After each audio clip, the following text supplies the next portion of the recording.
Hello, everyone, and welcome to another episode of Selling Greenville, your favorite real estate podcast here in Greenville, South Carolina. I'm your host, as always, Stan McCune. I am a realtor right here in the Greenville area of South Carolina, the upstate of South Carolina. And as always, you can find all of my contact information in the show notes if you need to reach out to me for any reason. Call, text, email, DM, however you want to do it. I am available. I'm accessible for you guys more or less 24/7. And just a reminder, as always, as well, please, if you love the show, please leave a 5-star rating. Make sure you subscribe to the show so you don't miss future episodes. And please leave a short little review. I'd appreciate that. Whatever podcast app you're using, you can do all of those things in every podcast app. So please go ahead and do that. Today, we are going to be talking about the biggest ripoffs when you are making updates to your house, when you're making modifications or when you're doing improvements to your house. What are the things that are the biggest ripoffs of them all? Because there's a lot of them, right? We all, when we purchase a home, when we live in a home, we want to update them. We want to do things to help improve our homes and to make them better and to improve our lifestyle as a result. But there are all sorts of scams, all sorts of ripoffs, and all sorts of things that are good improvements that, if done the wrong way, can be excessive, unnecessary, or even potentially harmful. So today we're going to be talking about 5 home improvement, we might call them 5 home improvement ripoffs. And we're going to start, number 1. I kind of have these somewhat in order. It's kind of like, definitely these first few are the ones that I think are the biggest ripoffs. Number 1 is solar panels. Now, let me start by saying this. There are some parts of the country where solar panels are very popular, and for some people, the idea of solar is a philosophical type of thing. They're trying to be more green. They're trying to be more sustainable, and I appreciate that. The problem with solar panels right now is that they aren't all that sustainable at the end of the day. If you do a lot of research on them, there are other ways to make your home more sustainable with more energy efficient appliances, putting in smart systems to ensure that your lights aren't staying on unnecessarily. The ability to be able to remotely turn lights off or to have them on a timer if they're on for too long, or whatever the case may be. There's all sorts of ways to make your home more sustainable without using solar panels.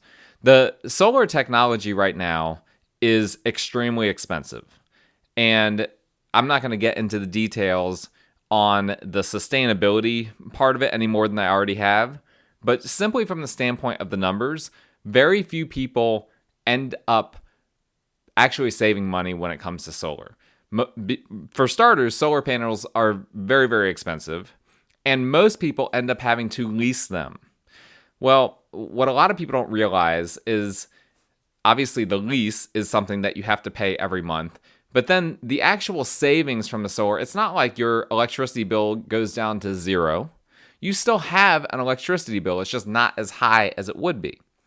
For those that purchase their solar panels outright, because if you lease them, then to me, that's the biggest scam of them all, right? The solar companies are laughing all the way to the bank for everyone that's leasing these panels. If you purchase the solar panels, again, they're extremely expensive. And, we're talking, I think the last I heard, I haven't personally gotten a quote, but I know some people that have spent $30,000, $40,000 on solar panels, and, it just kind of goes up from there. Again, you're not reducing your energy costs to nothing by purchasing those solar panels.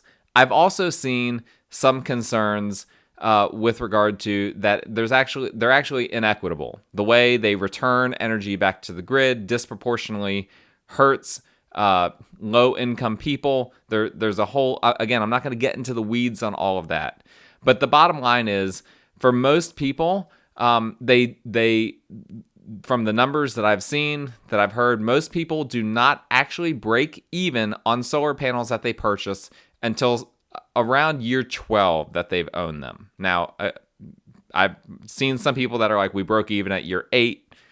Whatever the case may be, it takes a while for that investment to actually produce anything for you. Whether it's 8 years, 12 years, 15 years, I don't really care. At the end of the day, that's not a great way to typically to invest in your home, because you don't know what's going to happen in 8, 10, 12, 15 years. And so I see this a lot of times that people will put solar panels on their roof and then 2 years later they're moving. And so they've literally just completely wasted all of that money and didn't even get to the point where they were actually basically breaking even on the money that they spent.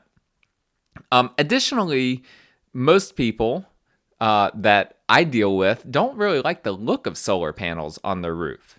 Not to mention that if your roof is ever damaged by hail, your insurance company typically will not remove those solar panels. So then it's your responsibility to remove the solar panels if you have an insurance claim on your roof.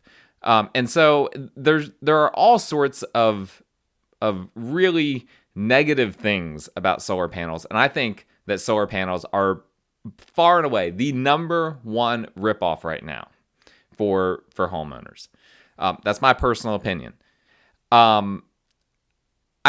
I do think at some point that solar that technology, which it does improve every year and it does get more cost effective every year, maybe 10, 12, 15 years from now, it will be at the point where, you are able to buy solar panels for, maybe $5,000, $10,000, and then they will have paid for themselves after a year or two, something like that. At that point, then I think it can make more sense.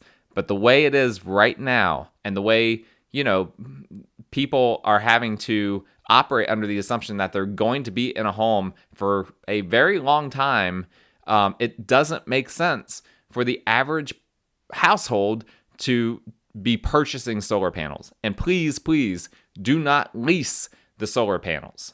That's something that you will not win on that one.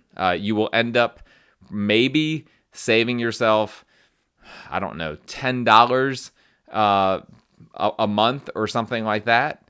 But then when you go to sell your house, usually what I see often is those people then have to purchase those solar panels from the company that they've been leasing them from at closing. They have to pay them off at closing. So there you go. There's $30,000 you have to pay off at closing. And you've been saving, what, $10, $15, $20 a month after you factor in the lease, your electrical bill, all of that kind of stuff. It is not, you're not going to win on that.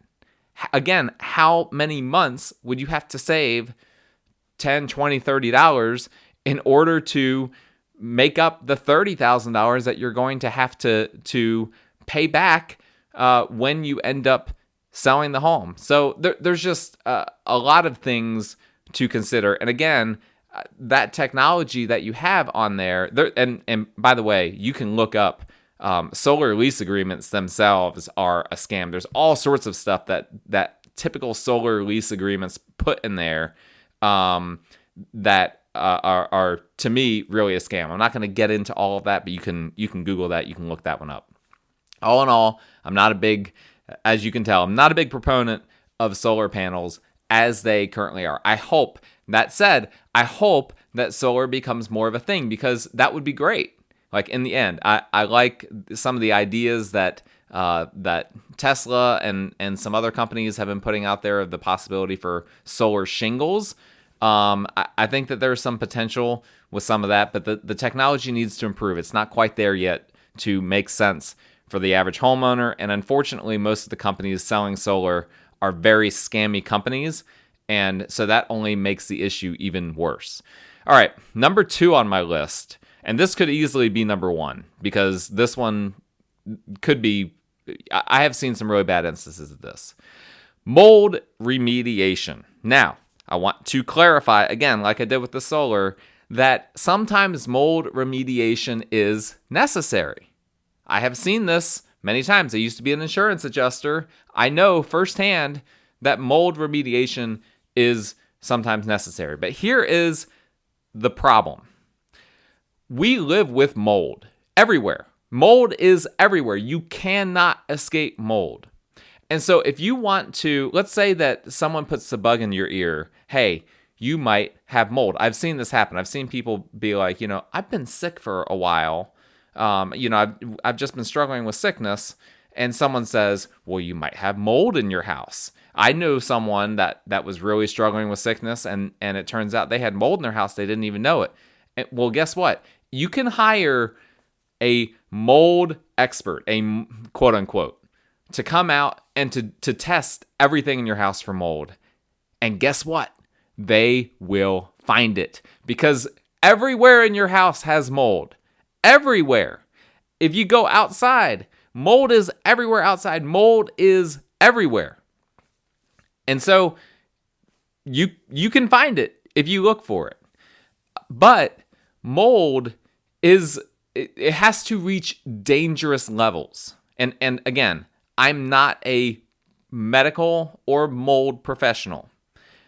Dangerous levels are different for different people. If you have asthma, if you have some specific allergies, then you will have a heightened sensitivity to mold, and then that becomes a much bigger deal. If I have clients that tell me that they have those things, I make sure, hey, we definitely need to get an air quality test. But I've seen some people that they want to even go beyond air quality tests and do all these crazy tests. And you know what? It's totally fine if you want to do that. Almost all the time it's a scam. And here's how the scam works.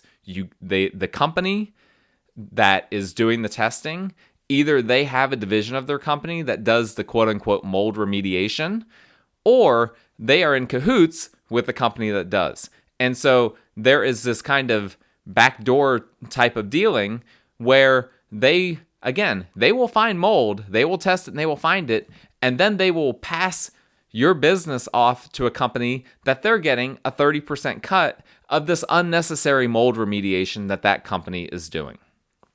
Here is a general rule of thumb. And again, you still need to be careful if you have sensitivities, and if there are indications of mold, then you need to be more careful. But for most people, if you have normal inspections done and mold is not found and there's not high humidity levels, for instance, if you get humidity, typically I hear above 60% is when people need to start being concerned about the potential for mold growth.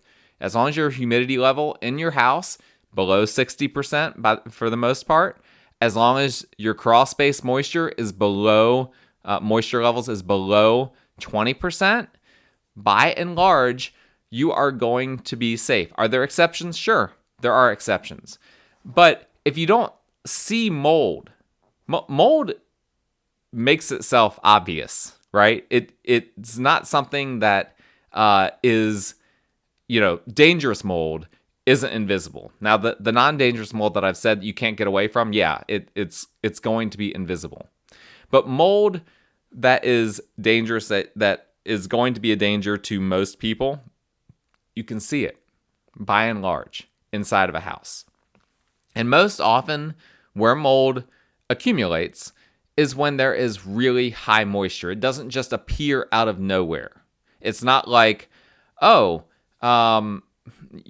we just happen to have really dangerous levels of mold in our house just because of the way the house was built. No, it comes from moisture. It thrives in moisture. And so typically, again, it's either crawl space moisture is above 20%, and that's something that we test for during the inspection process of a home, indoor humidity level above 60%, or there's some kind of a moisture source somewhere that is accumulating for whatever reason. For instance, a plumbing leak. But even if you have a plumbing leak, I personally, and again, you need to do what's best for you and your family and consult with your homeowner's insurance and the professionals that they recommend if you think that you might have a leak that's caused a mold problem. But typically, from my experience, when you have a plumbing leak and then mold grows where that leak is, usually that mold is not spreading all over the house as a result of that. Usually it's just confined to where that moisture is. You solve the plumbing leak. Typically you have to cut that mold. If it's sheetrock or whatever, you cut that sheetrock, patch it, boom, call it a day. You're done. Now people are going to be worried.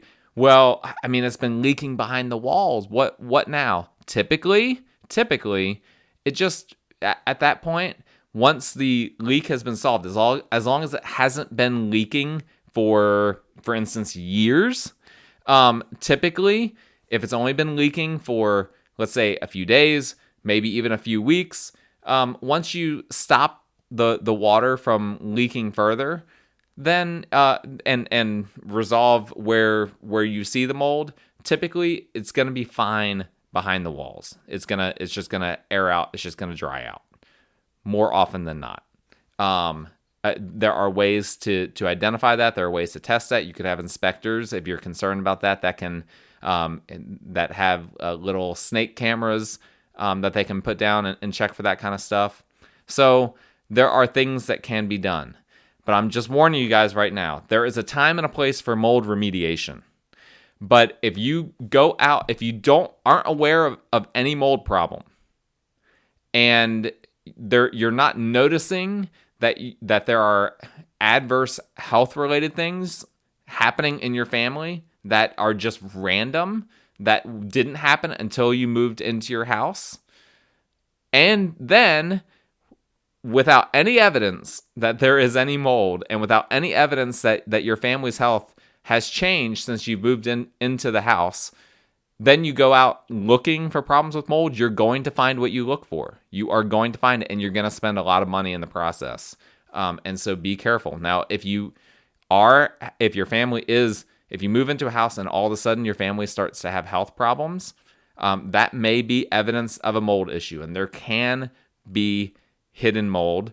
But I'm telling you, 99% of the time, that's going to be caught by a good home inspector and by an inspector that does the CL100, which is the termite and moisture test.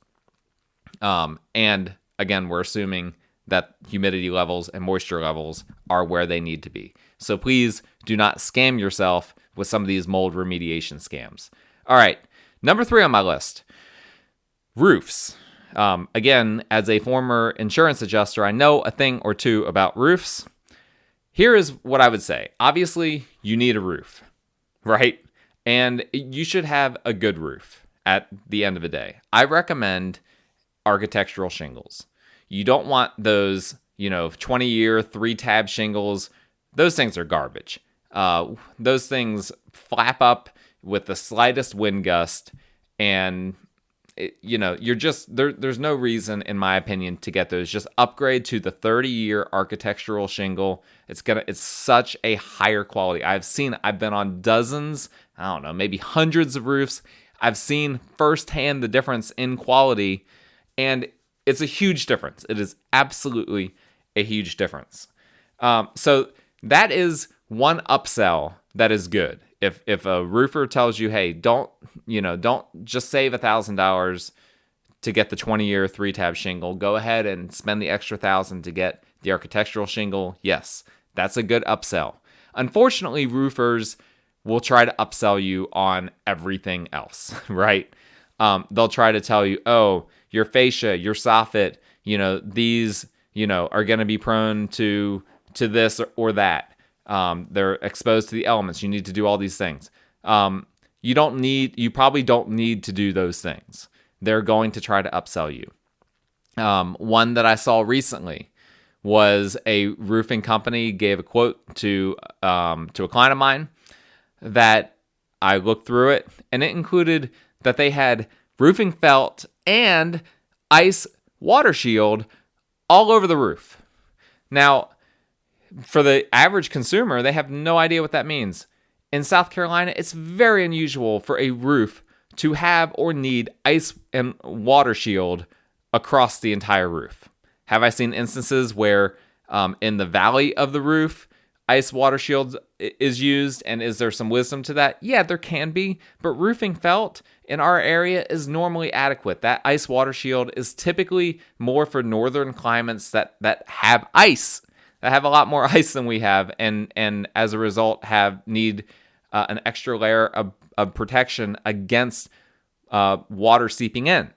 But in South Carolina, listen, if I were getting a roof replaced, I wouldn't have ice water shield. And so there's a lot of things like that. Roofers will try to upsell you on everything. Get a few quotes from reliable people, from roofers who aren't going to scam you, who, at least if you get quotes from a few of them, hopefully one of them hasn't scammed you. And then you can kind of see the difference between the quote. Don't show them the roofing quote that you got from the other company. Do not do that. Make them give their own quote and make their own recommendations for what your roof needs. Here's another one that's not an upsell, but is something that roofers will do in order to try to get more money out of you because they're claiming that they're saving you money. Try to say, okay, so you can't. This is particularly true when there's metal roofing being put on a house. Okay, you're on the border of being able to afford this or not. Okay, here's what we'll do. Why don't we just put the new roof over top the old shingles? It doesn't hurt anything, and in fact, it gives you now more protection. Now you've got multiple layers of shingles on here, so even less likelihood of water going through.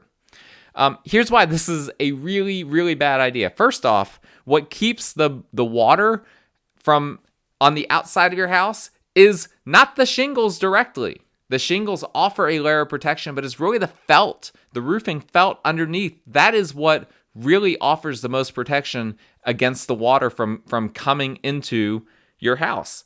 And so that's why you'll see when roofers are doing their thing, they will sometimes leave a part of a house without shingles on it in rain, but it always has the felt on it because that is what needs to be protected. So even if it rains, it's got the felt on it. It is by and large good to go. If you just put shingles over top of old shingles, you're not replacing the felt. So what good are you doing? If you put a metal roof over top of the old shingles, okay, so the metal is offering an additional layer of protection. However, you've got a whole nother issue of the weight of the roof. And this is what a lot of people don't think about. A roof is not made to support multiple layers of shingles. The code does not require a roof to be able to support that weight. And what a lot of people do when they have multiple layers of shingles, they're actually risking their roof potentially collapsing. And I'm not even joking. They are compromising the structural integrity of that roof, of the rafters, of their joists, all of that by putting so much weight on it. So that's another kind of scammy suggestion that some roofers will make in order to just get a job. Do not take that suggestion. If you can't afford for them to rip off the old shingles and the old felt and all of that, then you need to save up some money before you replace your roof. Here's another one, number 4 on the list of rip-offs as you're doing home improvements. Crawl space encapsulation. So, as most people realize here in South Carolina, we have a home is supposed to have, if it has a crawl space, what we call a vapor barrier. That's a piece of thick plastic that goes on the ground. It's almost like a tarp. It goes on the ground and it just keeps moisture low to the ground rather than elevating up and getting into the wood substructure of the house. That's how you keep the moisture level where it needs to be, partially how you do it, down in your crawl space. Now, are you still having issues with moisture in your crawl space? Well, there are usually very simple fixes for this. But there are companies out there that will tell you need to do a full crawl space encapsulation. Do you need to do a full crawl space encapsulation? I defer to the experts, but I will say this. Most of the time, and I've read a lot of others and talked to a lot of others that are experts in the field that agree with me, most of the time it is a complete ripoff. There are cheaper ways to lower the crawl space moisture than to fully encapsulate it. That's going to cost you thousands of dollars to do a full encapsulation down there. It's not necessary.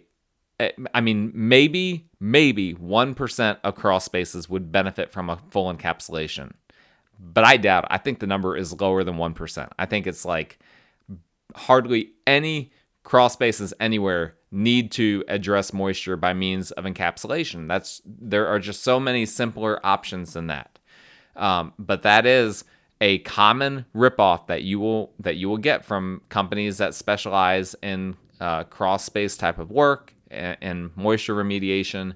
They will try to convince you. And some of these mold companies that we already talked about, the mold remediation companies, oftentimes they will recommend encapsulation as part of their way of addressing the mold issue that doesn't actually exist. And so now you're just adding up the dollars. They're compounding on each other. Don't do that. Make sure if someone recommends a crawl space encapsulation, my recommendation, get a second opinion from someone else and have them take a look at it and see if there are other options. Sump pump, dehumidifier, things like that can reduce the moisture levels down there. Number 5, and last on my list, chimney repairs. This one hits close to home for me because I had a wood-burning fireplace at my old house that I used to live at. And eventually I came around to think, you know what? I think I want to try to get this wood-burning fireplace functional. I had a chimney sweep come out and give me a quote. I just thought, this is going to be simple, that we just need them to sweep the chimney and repair a few basic brick-related things. It'll be simple. We'll get it knocked out, and then we can use the fireplace. They ended up giving me a $5,000 quote. I mean, they might as well have just ripped the chimney off, the side of my house and just built a new one for the quote, because they ripped me a new one for the quote that they gave me on trying to fix that chimney. And guess what I've found out since then? That was years ago. That is what they always do. They are constantly, their whole business model depends on convincing you that you need to be upsold on more than just sweeping your chimney, more than just basic obvious repairs that need to be done. And they can get away with it because most people are not fireplace or chimney experts. It's similar. That's a common theme through this, right? The mold thing, people aren't experts on mold, so they're able to get ripped off. People aren't experts on roofs, so they're able to get ripped off. People aren't experts on crawl spaces and moisture, so they're able to get ripped off. Here again with chimneys, because people tend to not be experts when it comes to chimneys and fireplaces, they are prone to getting ripped off. And so that is something that you just need to be aware of. Now again, I think that the best idea is to try to get quotes from a few different companies. And I certainly, out of all of these things, I am the least knowledgeable about chimneys out of all of these things that we've discussed here. But get a few quotes from a few different companies, and then talk to people that actively use wood burning fireplaces. Say, hey, what do you think? This company is saying we need to do all of these things. What are your thoughts? That is your best bet. Talk to someone that is knowledgeable about their own fireplace and their own chimney, and have them give you some advice, particularly if they've been burning wood for a long time. I have found those people to be by far the most knowledgeable. Now, it's really important. If you're going to burn wood in your fireplace, you got to make sure that fireplace is functioning properly. And you don't want to set your house on fire. You don't want to set smoke through your house. So it's really important that you get it right. And it's possible that the chimney sweep gives you a list of things that need to be done that genuinely need to be done. But just be aware that there are a lot of rip-off artists out there in the chimney sweep and chimney repair industry, and they're good at what they do. They're good at ripping people off. Hope that was helpful for you guys. Let me know if you have any questions, any feedback. Hopefully you're not angry about anything that I said. If you sell solar, I have a friend on Facebook that sells solar that gets angry whenever I say something negative about solar. Hopefully you're not one of the people listening right now. Well, actually, I do hope that you're listening, and I hope that you're willing to put a review on there and say, I disagree with his take on solar, but here's 5 stars anyway, right? So leave me a rating, leave me a review. Go ahead, and not just me, the show. Go ahead and subscribe to Selling Greenville on whatever podcast app you prefer. Again, my contact information is in the show notes if you need to reach out to me for any reason. And I hope you guys have a wonderful rest of the week.